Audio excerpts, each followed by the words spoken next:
There are villages on this planet that should not exist. Not abandoned ruins, not ancient sites preserved for tourists. Living, breathing communities where people wake up every morning in places so extreme that survival itself is an act of defiance. Villages built on cliffs where one wrong step is fatal. Villages floating on open water with no ground beneath them. Villages inside volcanic craters where the air can kill you in seconds. And villages so isolated from the modern world that the people living there have no idea what a road looks like. Most of us would not last a week in any of these places. The locals have lasted generations, not because they have no choice, but because these impossible places are home. And home, no matter how dangerous, is something people do not leave easily. This is our countdown of the 10 most impossible villages on Earth that even locals are afraid to live in. Stay until the end, because number 1 is a community where miners descend into an active volcanic crater every night, carrying nearly their own body weight in sulfur through air so toxic it can kill in a single breath.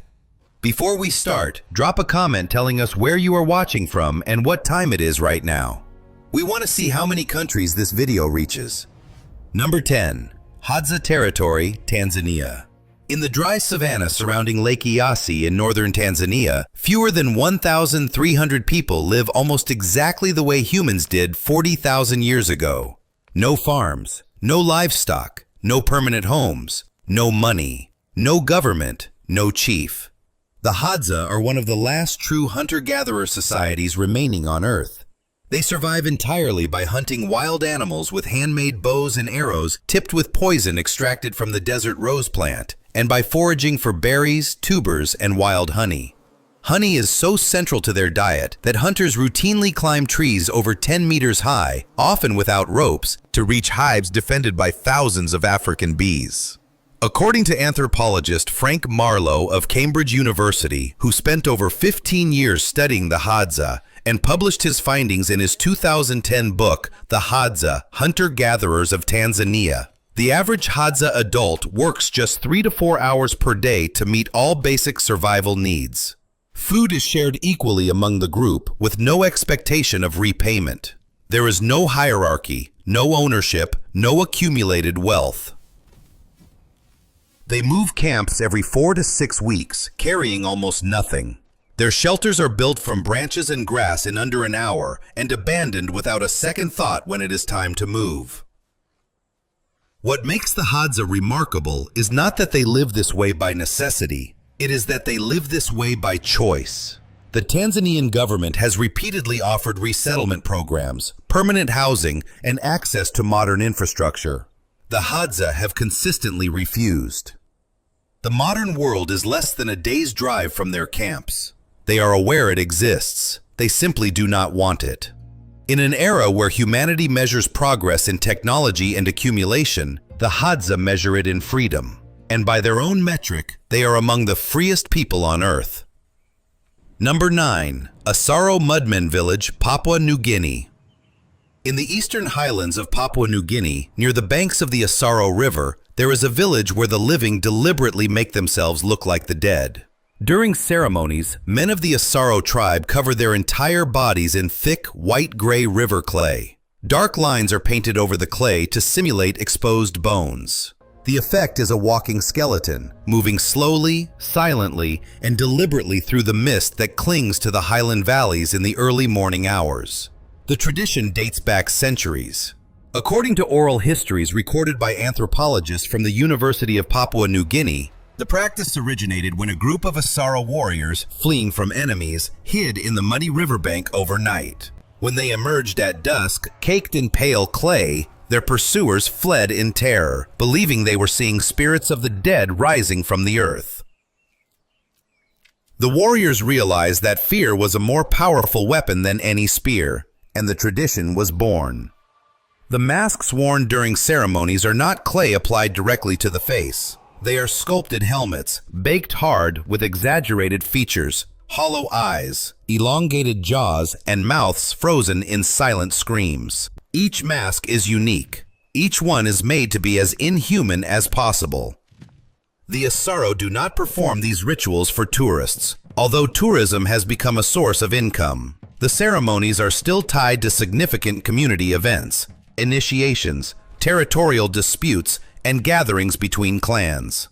The slow, deliberate movement of the Mudmen is not choreography. It is designed to look wrong, to move in a way that the human eye recognizes as unnatural. In the highlands of Papua New Guinea, where mist and mud are part of daily life, an entire village learned centuries ago that the most terrifying thing a person can become is something that no longer looks like a person. Number 8. Satan Reindeer Camps, Northern Mongolia. In the taiga forests of northern Mongolia, near the Siberian border, at elevations above 2,000 meters, fewer than 300 people remain from one of the last reindeer herding cultures on Earth. The Satan, whose name means those who have reindeer, live in conical tents called yurts, similar to teepees, that they disassemble and relocate every 4 to 6 weeks. They follow their reindeer herds across frozen forests and mountain passes, carrying their entire lives on the backs of the animals they depend on. Winter temperatures drop to -40 degrees Celsius. There is no electricity, no roads, no permanent settlements, no running water. For much of the year, the Satan are completely cut off from the nearest town, which itself is a 2-day horseback ride away. According to research published by the International Journal of the Commons in 2018, led by anthropologist Daniel Plumley, the Satan reindeer population has declined from over 2,000 animals in the 1970s to fewer than 1,000 today. The loss of reindeer threatens the survival of the entire culture, because for the Satan, reindeer are not livestock, they are everything. Reindeer provide transport across terrain that no vehicle can cross. They provide milk, which forms a staple of the Satan diet. Their hides are used for clothing and shelter, and crucially, they are rarely killed for meat. The Satan relationship with their reindeer is not agricultural, it is symbiotic. Children learn to ride reindeer before they can read.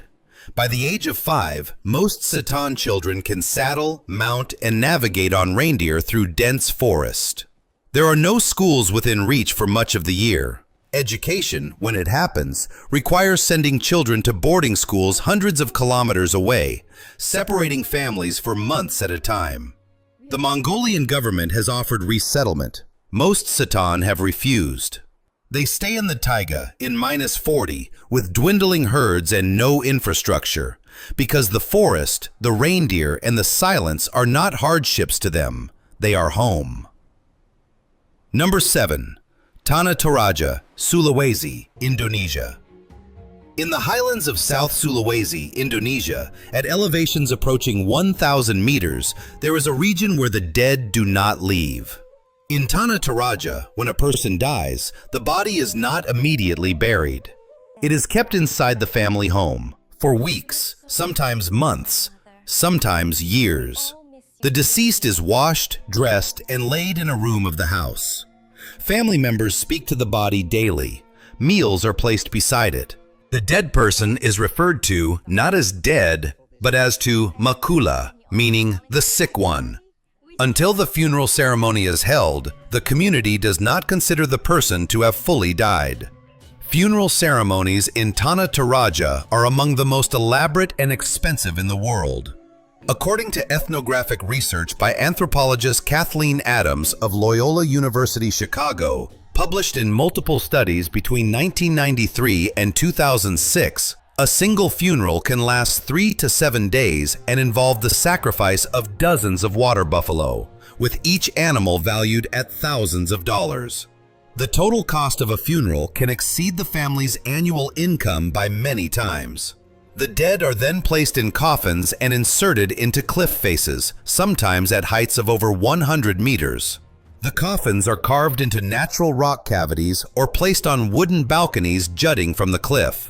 Wooden effigies called tau-tau, carved to resemble the deceased, stand guard over the burial sites, their painted eyes looking out over the valley below. But the most extraordinary practice occurs during the Manene ritual held every few years. The dead are removed from their coffins. Their bodies are cleaned, redressed in fresh clothing, and walked through the village. In Tanah Toraja, death is not an event. It is not even a transition. It is an ongoing relationship between the living and the dead, maintained across years, across generations, and across the boundary that the rest of the world considers final. Number 6. Bajau Sea Villages, Malaysia and Philippines. Scattered across the Sulu and Celebes Seas of Southeast Asia, there are communities that have lived on the ocean for so long that their bodies have physically evolved to survive there. The Bajau people, often called sea nomads, build their homes on wooden stilts 10 to 30 meters above the water. Their villages have no streets, only narrow wooden planks connecting house to house above the waves. Many Bajau settlements are kilometers from the nearest land. Some families are born, live, and die without ever owning a single square meter of solid ground. Children learn to swim before they can walk. By the age of 8, most can free dive to depths of over 15 meters. Adult Bajau divers routinely descend to 60 meters or more on a single breath, staying submerged for 3 to 5 minutes without any equipment. In 2018, a study published in the journal Cell by geneticist Melissa Ilardo of the University of Copenhagen revealed something extraordinary. The Bajau have spleens that are approximately 50% larger than those of neighboring land-dwelling populations. The spleen acts as a biological oxygen reserve, contracting during dives to release oxygenated red blood cells into the bloodstream. This is not a trained response. It is a genetic adaptation. Natural selection, operating over centuries of ocean-based living, has physically altered the Bajau body to function underwater. Some Bajau communities have traditionally ruptured their own eardrums in childhood, deliberately to reduce pressure pain during deep dives. The practice results in permanent hearing damage. It also allows them to dive deeper, longer, and with less discomfort than any unmodified human being. The Bajau did not choose the sea because it was easy. The sea was all they had. And over centuries, their bodies adapted to match their environment in a way that modern science did not believe was possible in such a short evolutionary time frame. We are halfway through, and the villages ahead are even more extreme. If you are still watching, hit subscribe and turn on notifications so you do not miss the next one. And tell us in the comments, which village has been the most unbelievable so far?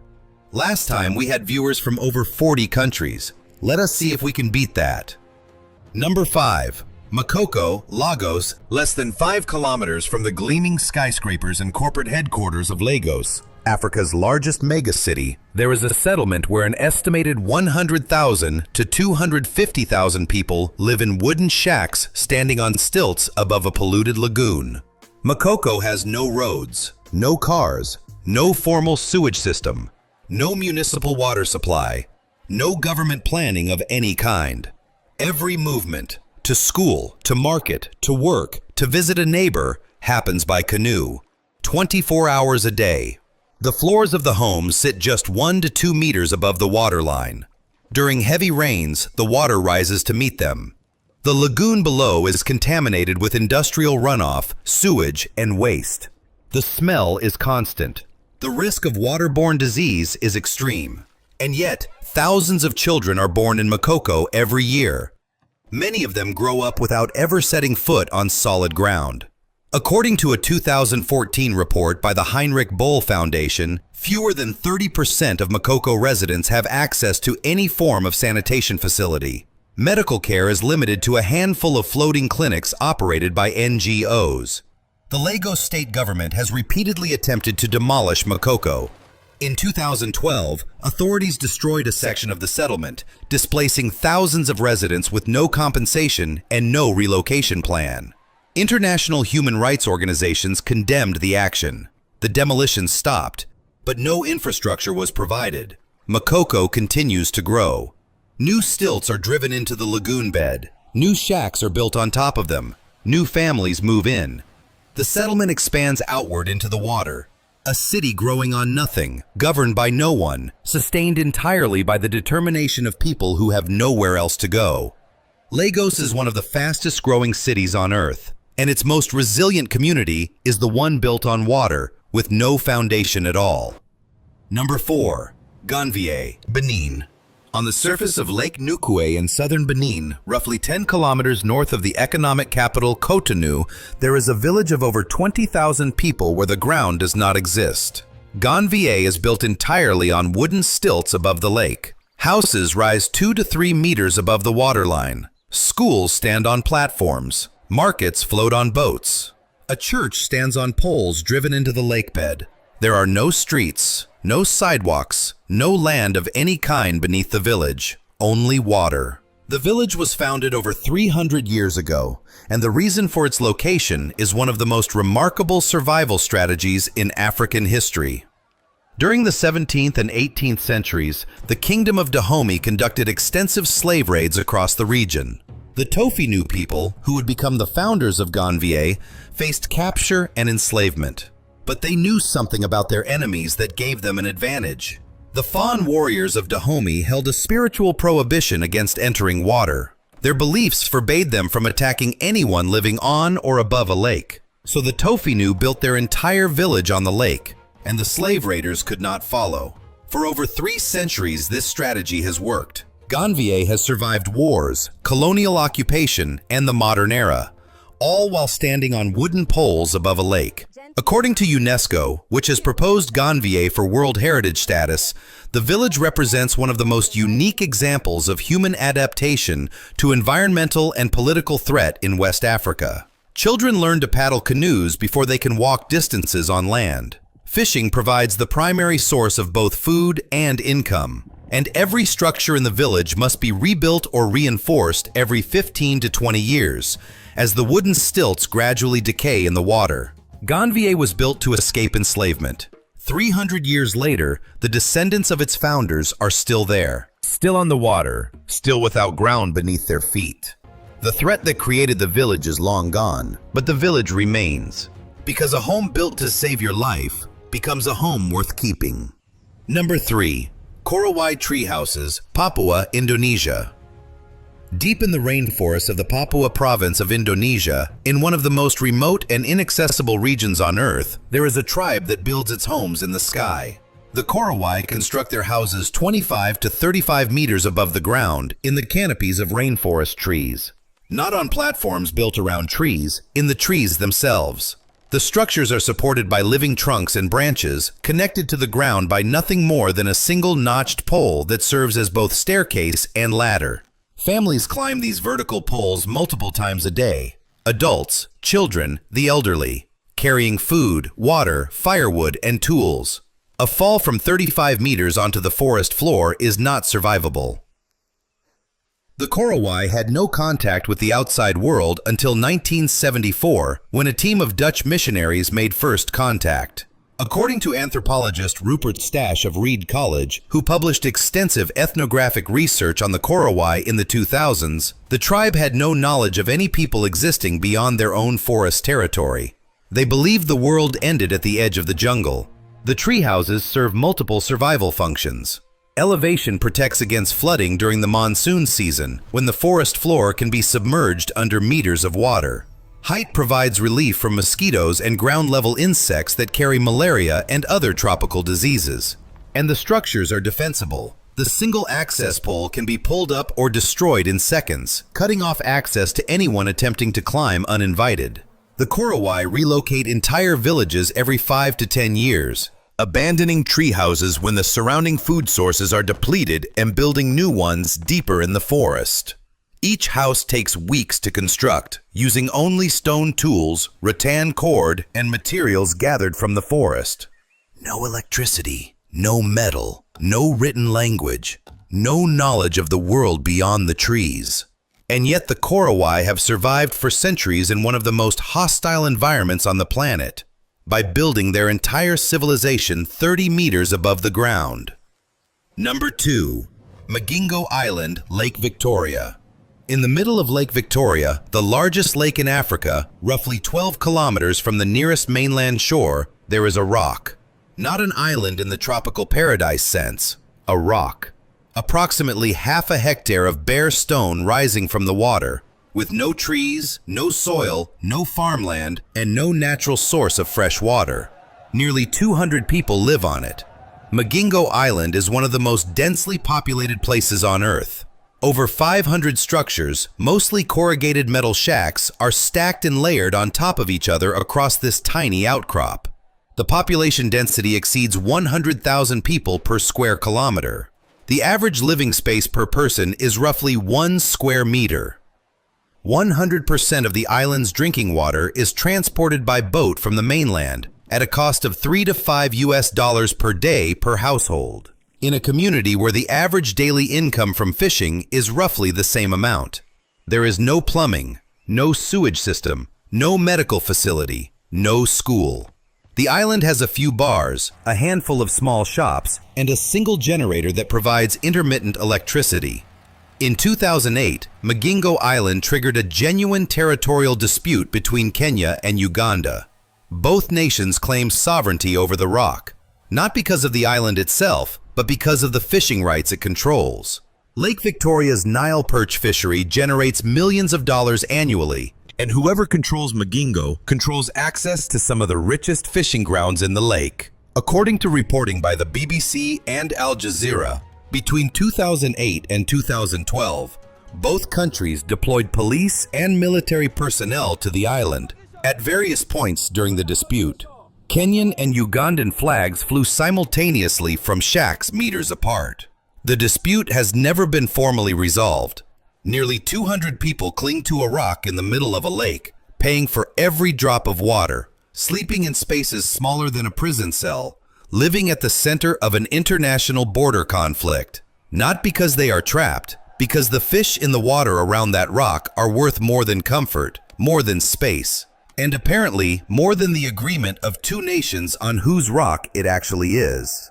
Before we reveal number 1, look at the subscribe button. If it is not red yet, fix that. And drop a comment telling us which impossible village shocked you the most. We read every single one. Number 1. Kawah Ijen Mining Villages, East Java, Indonesia. And now, the village where people go to work inside a volcano.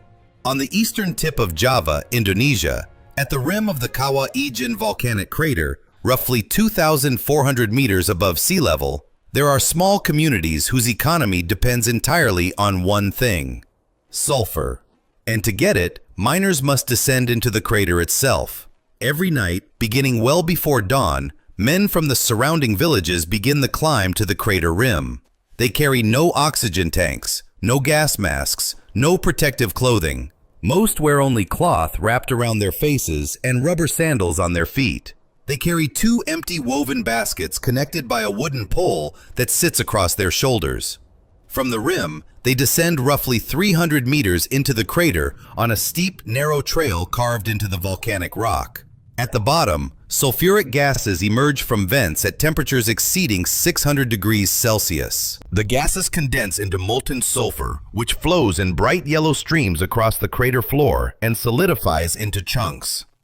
The miners break the solidified sulfur with iron bars and load it into their baskets. Each load weighs between 70 and 90 kilograms. Some miners carry over 100 kilograms. Then they climb back out. 300 meters of steep ascent, carrying nearly their own body weight through clouds of sulfur dioxide gas that burns the eyes, throat, and lungs. According to a 2016 study published in the Journal of Environmental and Public Health by researchers from Erlanga University in Surabaya, sulfur miners at Kawah Ijen show significantly elevated rates of respiratory disease, dental erosion, and eye damage compared to the general population. The average working life of a Kawah Ijen miner is estimated at 30 years. Many begin in their teens. The pay is roughly $5 to $10 per trip. Most miners make 2 trips per night. But there is another element to Kawah Ijen that makes it unlike any other workplace on Earth. At the bottom of the crater sits the largest, highly acidic lake in the world. Nearly 200 meters across, with a pH close to 0, lower than battery acid. The water is a striking turquoise color that looks almost inviting from a distance. Contact with exposed skin causes immediate chemical burns. And then, in complete darkness, the most extraordinary sight in Indonesian volcanology appears. The sulfuric gases ignite on contact with the air, producing flames that burn electric blue, reaching heights of up to 5 meters. Molten sulfur flows down the rock face, also burning blue, creating rivers of cold fire that cascade into the darkness. The miners work by the light of these blue flames. They have no headlamps, no electric lights, only the burning sulfur illuminating the crater floor, while toxic gas swirls around them and an acid lake glows turquoise behind them. The villages that depend on this work have existed for generations. Fathers teach sons. The route into the crater is memorized, not mapped. And every morning as the sun rises over eastern Java, the miners emerge from the crater, set down their baskets, and walk home. To villages perched on the edge of a volcano that pays them just enough to come back tomorrow night. 10 villages, 5 continents, thousands of years of human stubbornness. Every one of these communities exists in a place where logic says people should not be. Rocks with no water, lakes with no ground, craters with no air, forests with no floor, temperatures that freeze metal and heat that melts stone. And yet in every case, people stayed. Not because they could not leave. Many were offered relocation. Many know exactly what the modern world has to offer. They stayed because the places they live, no matter how impossible, are not just locations. They are identities, built over generations, earned through survival, and passed down through traditions that no government program, no resettlement offer, and no comfortable alternative can replace. The rest of the world measures quality of life in infrastructure, in access, in convenience. These villages measure it in something older, something harder to name, and something that, once lost, does not come back. Which village was the most impossible to you? Tell us in the comments. And if you made it to the end, you already know this channel is for you. Hit subscribe, turn on notifications. The next video takes you somewhere even more impossible. We will see you there.